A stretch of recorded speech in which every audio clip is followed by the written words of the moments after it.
सुदूर पूर्व में, जहां आकाश धरती को चूमता प्रतीत होता था, वहां बसी थी क्षितिज नगरी, एक ऐसा राज्य जिसकी एक परंपरा पूरे विश्व में कुख्यात थी। यहां का राजा मात्र 5 वर्षों का स्वामी होता था। इन 5 वर्षों में वो अकल्पनीय वैभव, असीमित शक्ति और स्वर्णिम ऐश्वर्य का स्वामी होता। किंतु जैसे ही 5वें वर्ष की अंतिम रात्रि का अंतिम क्षण बीतता, उस राजा को निर्वासित कर दिया जाता विस्मृति वन में, जहां न कोई मानव पांव रखता था, न कोई सूर्य की किरण पहुंचती थी। वहां वह अपने शेष जीवन के लिए अभिशप्त हो जाता। ये नियम इतना क्रूर था कि वर्षों से कोई इस सिंहासन पर बैठने को तैयार नहीं हुआ था। तब एक दिन राजमहल के द्वार पर प्रकट हुआ इंद्रजीत, एक महत्वाकांक्षी युवक जिसकी आंखों में सत्ता की भूख और होठों पर विजय की मुस्कान थी। 5 वर्ष, उसने खुद से कहा, मात्र 5 वर्ष की कीमत पर मैं सम्राट बनूंगा। शेष जीवन तो वैसे भी साधारणता में बीतना है, क्यों न इन 5 वर्षों को स्वर्ग बना लूं। और इस प्रकार लालच ने विवेक को हरा दिया। इंद्रजीत क्षितिज नगरी का राजा बन गया। राज्याभिषेक के पहले ही दिन से इंद्रजीत ने मदिरा और मनोरंजन का साम्राज्य खड़ा कर दिया। उसने आदेश दिया कि सोने से महल बनाए जाए, हीरे मोतियों से बगीचे सजाए जाए। हर रात नृत्य होता, हर दिन उत्सव। राजकोष खाली होने लगा, पर इंद्रजीत को कोई परवाह न थी। प्रजा की पीड़ा, किसानों का रोना, गरीबों की फरियाद, सब कुछ उसके कानों तक पहुंचता, पर उसके हृदय तक नहीं। मेरे पास केवल 5 वर्ष है, वो कहता। मैं हर क्षण को जी भरकर जीऊंगा। इंद्रजीत की चीखें विस्मृति वन की गहराइयों में गूंज रही थी। जंगल ने उसे निगल लिया था, वही जंगल जहां न सूर्य का प्रकाश पहुंचता था, न मनुष्य की आवाज। पेड़ों की जड़ें कंकालों की तरह उभरी हुई थी और हवा में एक अजीब सी सड़ांध थी।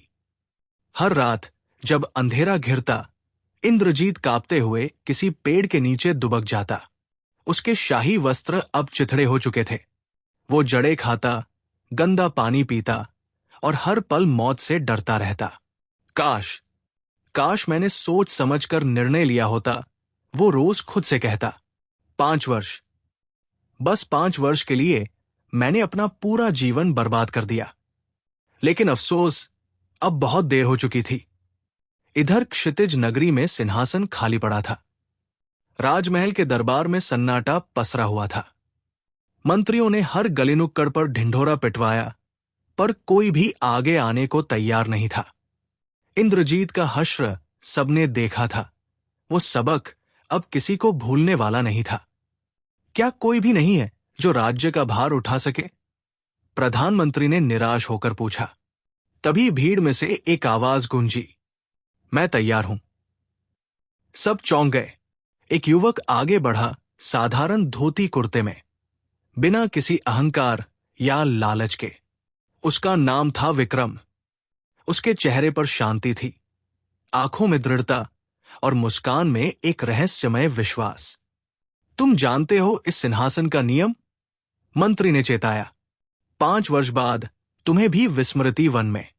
मुझे पता है, विक्रम ने शांति से कहा, और मैं पूरी तरह तैयार हूं। लोग हैरान थे। क्या ये युवक पागल है या फिर इसके पास कोई योजना है? विक्रम को राजा घोषित कर दिया गया, लेकिन जिस दिन से उसने सिंहासन संभाला, उसने कुछ ऐसा किया जो किसी ने कल्पना भी नहीं की थी। महामंत्री हक्का बक्का रह गया। उसने अपने जीवन में कई राजा देखे थे, कुछ लालची, कुछ डरपोक, कुछ मूर्ख, लेकिन विक्रम जैसा कोई नहीं। लेकिन महाराज, महामंत्री ने चिंतित स्वर में कहा, आप अपने भविष्य के बारे में नहीं सोच रहे? 5 वर्ष बाद आप उस भयानक वन में अकेले। विक्रम ने हाथ उठाकर उसे रोका। उसकी आंखों में एक अजीब सा आत्मविश्वास था। महामंत्री जी, मैं अपने भविष्य के बारे में बहुत सोच चुका हूं, इसीलिए तो मैं यहां हूं। और फिर विक्रम ने जो किया, वो क्षितिज नगरी के इतिहास में अभूतपूर्व था। पहला आदेश, राजकोष का आधा हिस्सा गरीबों, किसानों और कारीगरों में बांट दिया गया। ताकि वे अपना व्यवसाय शुरू कर सकें। दूसरा आदेश, हर गांव में विद्यालय और चिकित्सालय खोले गए। शिक्षा और स्वास्थ्य को सबसे बड़ी प्राथमिकता दी गई। तीसरा आदेश, भ्रष्ट अधिकारियों को हटाया गया और न्यायप्रिय लोगों को जिम्मेदारी दी गई। चौथा आदेश, सड़कें, कुएं, तालाब और बाजार बनवाए गए ताकि व्यापार फले फूले। महीनों में ही क्षितिज नगरी बदलने लगी। जहां पहले भूख और अन्याय था, वहां अब समृद्धि और शांति छाने लगी। प्रजा राजा विक्रम का नाम सम्मान से लेने लगी। लेकिन विक्रम यही नहीं रुका। एक रात उसने गुप्त रूप से कुछ कुशल कारीगरों, वास्तुकारों और किसानों को बुलाया। मुझे विस्मृति वन के बारे में सब कुछ बताओ, उसने पूछा। महाराज, वो जंगल भयानक है, एक बूढ़े व्यक्ति ने कहा। वहां कोई नहीं रहता, घना अंधकार, जंगली जानवर और अगर कोई वहां रहना चाहे तो? विक्रम ने पूछा। सब चुप हो गए। विक्रम मुस्कुराया। तो फिर सुनो मेरी योजना। उसने एक नक्शा खोला और बोला, मैं अगले 5 वर्षों में विस्मृति वन को स्वर्ग में बदल दूंगा। विक्रम की गुप्त योजना शुरू हुई। हर महीने चुपचाप कारीगरों का एक दल विस्मृति वन में भेजा जाने लगा।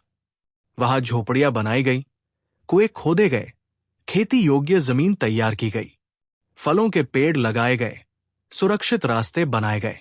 धीरे धीरे वो भयानक जंगल एक सुंदर बस्ती में तब्दील होने लगा, बिना किसी को पता चले। विक्रम ने अपने राजकोष का एक बड़ा हिस्सा इसी काम में लगाया। वो जानता था असली धन वो नहीं जो तुम जमा करते हो, बल्कि वो है जो तुम बना देते हो। समय तेजी से बीतता गया। प्रजा खुश थी, राज्य समृद्ध था और विक्रम शांत था, क्योंकि उसने अपने भविष्य को पहले ही तैयार कर लिया था। राजा विक्रम ने गंभीरता से युवती की ओर देखा। दरबार में फुसफुसाहट शुरू हो गई थी। कुछ लोग हंस रहे थे, कुछ उलझन में थे। शांत, विक्रम की आवाज गूंजी। दरबार में सन्नाटा छा गया। उसने युवती से पूछा, बेटी, अपनी बात विस्तार से बताओ। कुआं चोरी होने का क्या अर्थ है? युवती ने सिसकते हुए कहा, महाराज, मेरे पिता की मृत्यु के बाद मेरे पास केवल एक छोटा सा खेत और एक कुआं बचा था। पड़ोस में रहने वाले धनी व्यापारी रामदास ने मुझसे मेरी जमीन खरीद ली, लेकिन कुएं को अलग बेचने को कहा। मैंने सोचा कि कुआं मेरे पास रहेगा तो मैं उससे पानी लेकर अपना गुजारा कर लूंगी। फिर क्या हुआ? विक्रम ने पूछा। लेकिन महाराज, युवती की आवाज कांप गई, रामदास अब मुझे कुएं से पानी नहीं भरने देता। वो कहता है कि जमीन उसकी है, इसलिए कुआं भी उसी का है। जब मैं कहती हूं कि कुआं तो मैंने नहीं बेचा, तो वो कहता है, ठीक है, कुआं तुम्हारा है, लेकिन वो मेरी जमीन में है, इसलिए तुम मेरी जमीन पर पांव नहीं रख सकती। दरबार में फिर से खुसर फुसर शुरू हो गई। कुछ लोग रामदास की चालाकी पर दांतों तले उंगली दबा रहे थे। विक्रम ने तुरंत आदेश दिया, रामदास को दरबार में तलब करो। कुछ देर बाद एक मोटादगड़ा व्यापारी रामदास दरबार में आया। उसके चेहरे पर घमंड और चालाकी साफ झलक रही थी। रामदास, विक्रम ने पूछा, क्या यह सच है कि तुमने इस युवती की जमीन खरीदी लेकिन कुआं नहीं? जी हां, महाराज, रामदास ने बेशर्मी से जवाब दिया। कुआं इसका है, मैं इसे स्वीकार करता हूं। तो फिर ये क्यों कह रही है कि तुम इसे पानी नहीं भरने देते? रामदास मुस्कुराया। महाराज, कुआं तो इसका है, लेकिन कुआं मेरी जमीन में बना हुआ है। ये मेरी जमीन पर बिना अनुमति के कैसे आ सकती है? यही न्याय है, महाराज। दरबार में कुछ लोग सिर हिलाने लगे। तर्क तो सही लग रहा था, लेकिन राजा विक्रम की आंखों में एक चमक आई। वो समझ गया कि ये एक चालाक धोखाधड़ी है।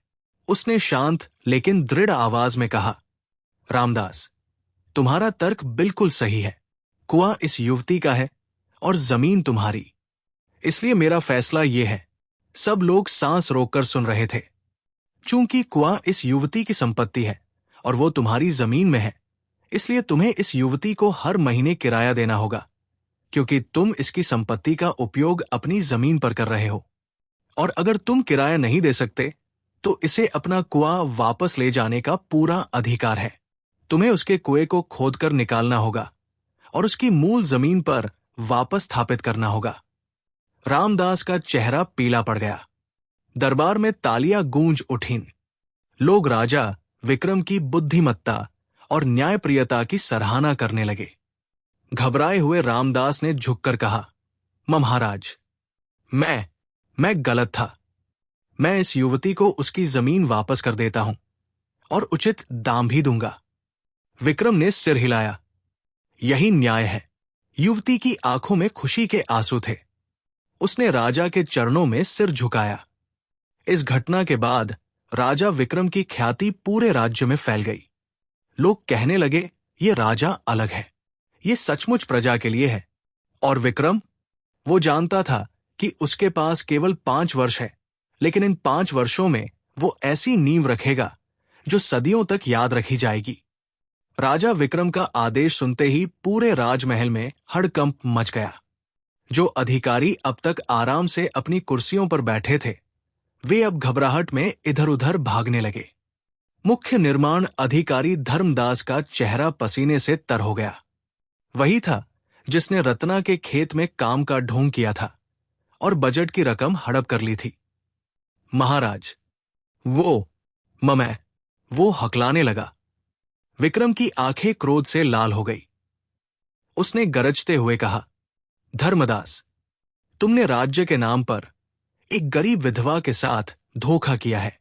तुमने मेरे आदेश का अपमान किया है और सबसे बड़ी बात, तुमने प्रजा के विश्वास को तोड़ा है। धर्मदास कांपने लगा। उसे पता था कि ये राजा पहले वाले राजाओं जैसा नहीं है। सूरज डूबने से पहले रत्ना के खेत में एक गहरा पक्का कुआं तैयार होना चाहिए और धर्मदास, तुम खुद वहां जाकर निगरानी करोगे। अगर कल सुबह तक काम पूरा नहीं हुआ तो तुम्हारी सारी संपत्ति जब्त कर ली जाएगी और तुम्हें कारागार में डाल दिया जाएगा। सारा दरबार स्तब्ध रह गया। ये न्याय था तीखा, तेज और निर्णायक। उसी शाम रत्ना के खेत पर सैकड़ों मजदूर, कारीगर और अधिकारी जुट गए। धर्मदास खुद वहां मौजूद था, मिट्टी में सना हुआ, पसीने से लथपथ। रात भर काम चलता रहा। मशालों की रोशनी में कुदाल और फावड़े चलते रहे। डर और कर्तव्य का अद्भुत मिश्रण था वहां। जो काम महीनों में नहीं हो पाता, वो एक रात में हो गया। सुबह होते होते रत्ना के खेत में एक गहरा, पक्का, सुंदर कुआं तैयार था। पानी की धारा बह रही थी। जब राजा विक्रम खुद निरीक्षण के लिए पहुंचे तो रत्ना की आंखों में खुशी के आंसू थे। उसने राजा के चरण छुए। महाराज, आपने मुझ जैसी साधारण विधवा को न्याय दिया। आप सच्चे राजा हैं। विक्रम ने मुस्कुराते हुए कहा, रत्ना, न्याय कोई उपकार नहीं है, ये हर नागरिक का अधिकार है और इस राज्य में जब तक मैं हूं, हर व्यक्ति को उसका अधिकार मिलेगा। फिर उसने धर्मदास की ओर देखा। धर्मदास, आज तुमने अपनी गलती सुधारी है, लेकिन तुम्हारा पद छीन लिया जाता है। अब से तुम एक साधारण कर्मचारी के रूप में ईमानदारी से काम करोगे। यदि तुम सुधर गए तो शायद एक दिन फिर से तुम्हें मौका मिले। धर्मदास ने शर्मिंदगी से सिर झुकाया। उसे पहली बार एहसास हुआ कि ईमानदारी से काम करने में कितनी शांति है। इस घटना के बाद पूरे राज्य में संदेश फैल गया, राजा विक्रम से धोखा करना असंभव है। भ्रष्ट अधिकारी सुधरने लगे, ईमानदार लोगों का मनोबल बढ़ा और प्रजा में विश्वास जागा। लेकिन विक्रम की असली योजना अभी जारी थी। हर महीने गुप्त रूप से उसके विश्वस्त लोग विस्मृति वन में काम कर रहे थे। वहां अब पक्के घर बन चुके थे, फलदार पेड़ लहला रहे थे, कुएं और तालाब तैयार थे, खेती योग्य जमीन साफ हो चुकी थी, सुरक्षित रास्ते बन गए थे और सबसे महत्वपूर्ण, विक्रम ने वहां एक छोटा सा गांव बसाने की तैयारी कर ली थी। समय तेजी से बीत रहा था। 3 साल, 4 साल और अब 5वां साल भी आधा बीत चुका था। 5वें वर्ष का अंतिम दिन आ गया था। क्षितिज नगरी में शोक की लहर दौड़ गई। बाजारों में सन्नाटा था, मंदिरों में प्रार्थनाएं हो रही थी और गलियों में लोग रो रहे थे। ऐसा राजा सदियों में एक बार मिलता है, एक बूढ़ा किसान कह रहा था। और हमें इसे खोना पड़ेगा? ये कैसा क्रूर नियम है। हजारों लोग राजमहल के बाहर इकट्ठा हो गए। उनकी आंखों में आंसू थे। महाराज को मत जाने दो, कोई चिल्लाया। ये नियम गलत है, इसे बदलो, दूसरे ने कहा। लेकिन नियम अटल था। सदियों से यही परंपरा चली आ रही थी और आज भी वही होना था। राजमहल के भीतर राजकुमारी मालिनी अपने कक्ष में बैठी थी। उसके चेहरे पर दुख नहीं, बल्कि एक अजीब सा विश्वास था। उसने विक्रम से कहा था, मुझे पता है तुमने कुछ योजना बनाई है, तुम सामान्य व्यक्ति नहीं हो। विक्रम मुस्कुराया था। मालिनी, मुझे विश्वास है कि जो मैंने बोया है वो काटने का समय आ गया है। दरबार में महामंत्री ने भारी मन से घोषणा की, नियमानुसार आज राजा विक्रम का शासनकाल समाप्त होता है। उन्हें अब विस्मृति वन में भेजा जाएगा। विक्रम शांत भाव से सिंहासन से उठे। उन्होंने अपना मुकुट उतारा और महामंत्री के हाथों में रख दिया। मैं तैयार हूं, उन्होंने कहा। बाहर से रोने चिल्लाने की आवाजें आ रही थी। लोग बेकाबू हो रहे थे। विक्रम ने महल की बालकनी से प्रजा को संबोधित किया, मेरे प्रिय नागरिकों, रो मत। मैंने जो काम शुरू किया है वो यहीं नहीं रुकेगा। तुम्हारे भीतर अब न्याय की समझ है, ईमानदारी का साहस है और बदलाव की ताकत है। तुम खुद अपने भाग्य के निर्माता हो। मुझ पर विश्वास रखो, ये अंत नहीं, एक नई शुरुआत है। उनकी आवाज में इतना विश्वास था कि लोग थोड़ा शांत हुए। विदाई का समय। नाव तैयार थी। राजा विक्रम को उसी साधारण नाव में बिठाया जाने वाला था जिसमें इंद्रजीत को भेजा गया था। मालिनी ने पास आकर धीरे से कहा, मैं तुम्हारे साथ आना चाहती हूं। विक्रम ने उसका हाथ पकड़ा। नहीं मालिनी, तुम्हारा काम यहां है, इस राज्य को संभालना है जब तक मैं वापस नहीं आता। वापस? मालिनी की आंखें चमक उठीं। विक्रम ने केवल मुस्कुराकर जवाब दिया। नदी के किनारे हजारों लोग किनारे खड़े थे। महामंत्री, सैनिक, किसान, व्यापारी, रत्ना, सब रो रहे थे। विक्रम नाव में बैठे। नाविक ने पतवार चलाई। धीरे धीरे नाव विस्मृति वन की ओर बढ़ने लगी। लोग चिल्ला रहे थे, महाराज वापस आइए, हम आपको नहीं भूलेंगे। विक्रम ने हाथ हिलाया। उनके चेहरे पर शांति थी, क्योंकि वे जानते थे कि जो उन्हें इंतजार कर रहा है वो विस्मृति नहीं, बल्कि एक नया स्वर्ग था। विस्मृति वन का किनारा। नाव किनारे लगी। विक्रम उतरे। नाविक ने डरते हुए कहा, महाराज, भगवान आपकी रक्षा करें। और नाव वापस मुड़ गई। विक्रम जंगल की ओर मुड़े। पहले कुछ कदम घने पेड़ों के बीच थे।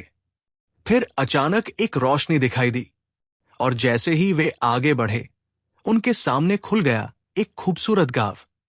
पक्के घर, हरे भरे खेत, फलदार पेड़, कुएं और तालाब। और सबसे आश्चर्यजनक वहां लोग थे।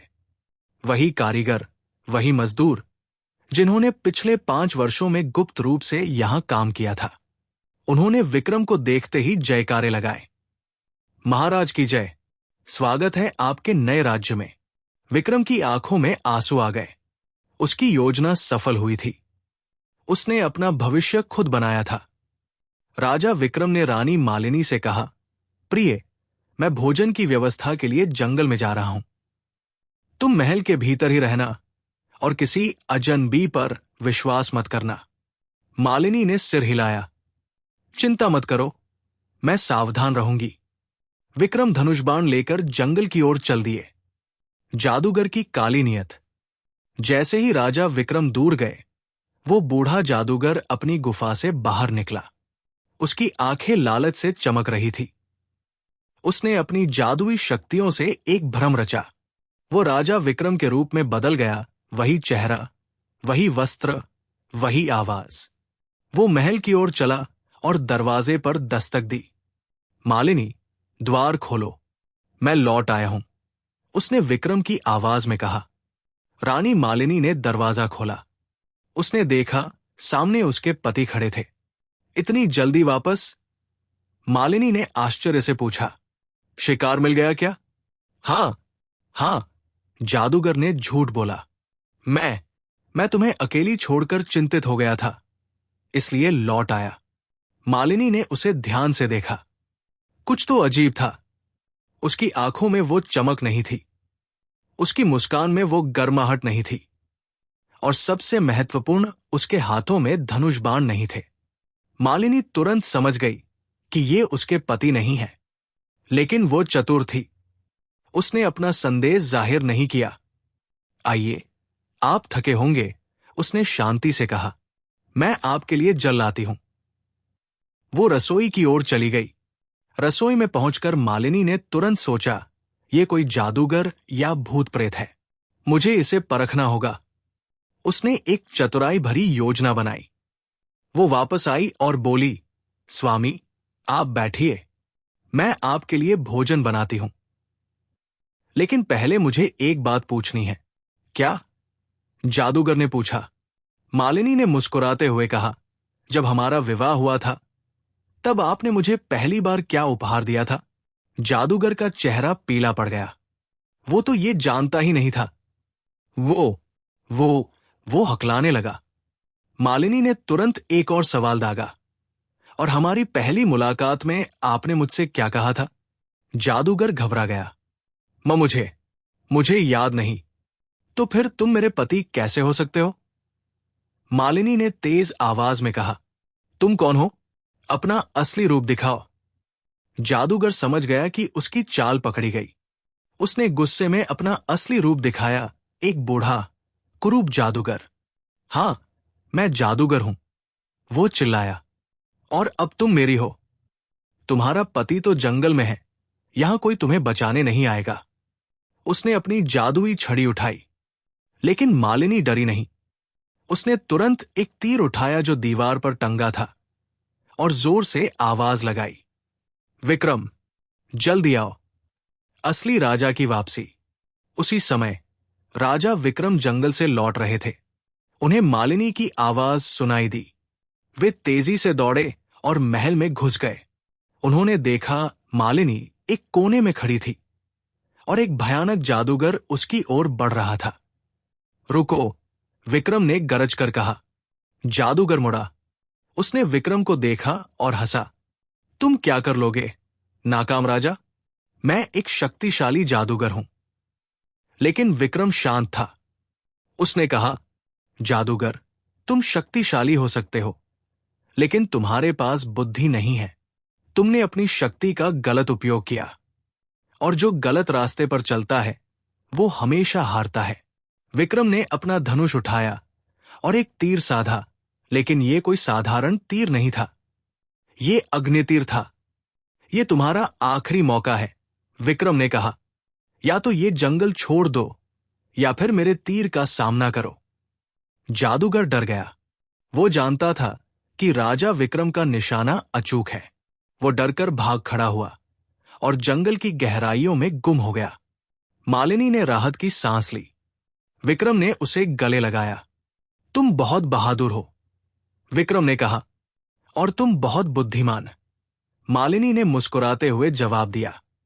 उस दिन के बाद राजा रानी ने उस महल में शांति से रहना शुरू किया। धीरे धीरे वे जंगल को एक खूबसूरत बस्ती में बदलते गए।